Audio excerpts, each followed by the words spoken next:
ce qui nous fait perdre fréquemment la paix et l'incertitude.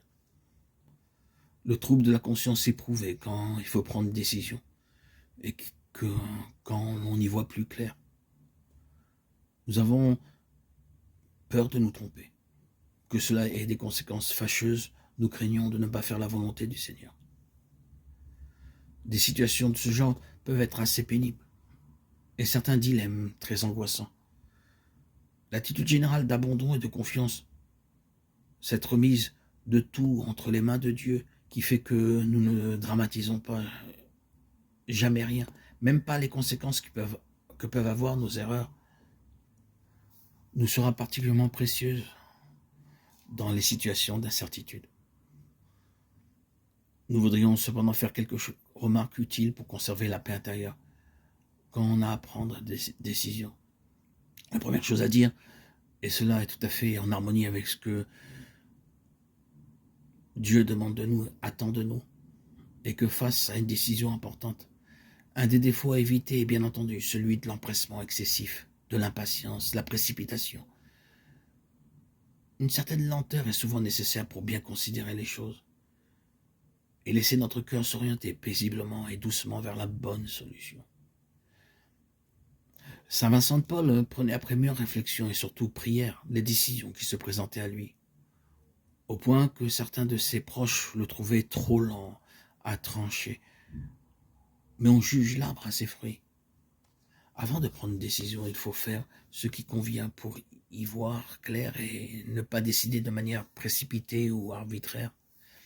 Analyser la situation et ses différents aspects, considérer nos motivations pour décider avec un cœur pur et non pas en fonction de notre intérêt personnel.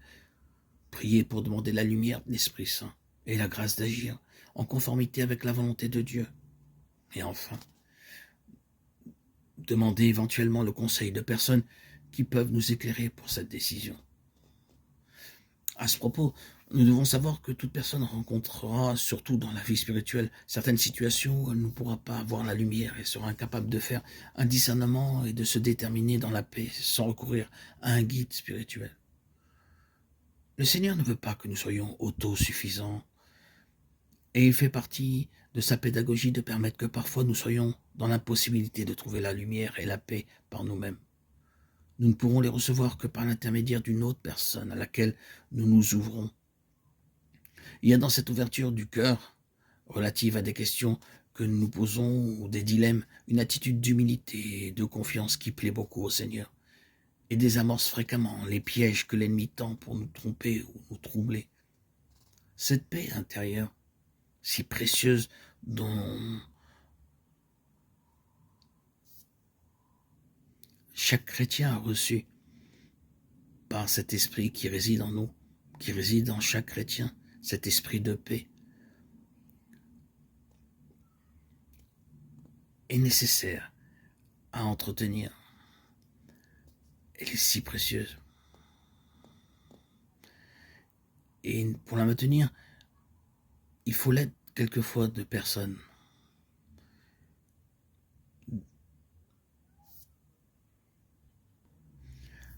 à laquelle on peut nous ouvrir, des personnes qui sont des intimes, où on peut tout leur dire.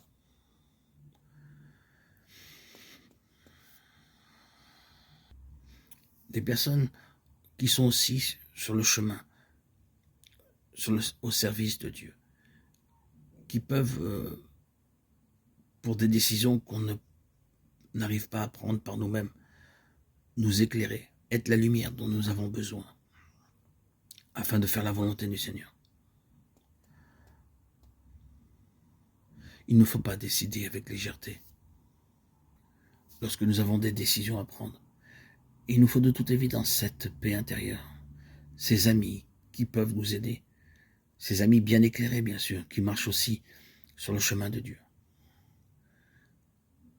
Ainsi, nous serons toujours dans la lumière claire et évidente que le Seigneur nous propose telle ou telle situation, car telle est sa volonté. Si face à une situation déterminée, nous demandons, et nous devons toujours le faire, Que dois-je faire? Quelle est la volonté du Seigneur? Nous n'avons toujours pas la réponse. Mais le fait de faire cet effort de discernement et de recherche de la volonté de Dieu plaît au Seigneur. C'est pour cela que le Seigneur nous parle par des voies diverses et nous fait comprendre de manière claire comment nous devons agir. Il nous envoie des messagers ou des situations qui nous éveillent à quelle est sa volonté. Ainsi, nous pourrons prendre notre décision dans la paix.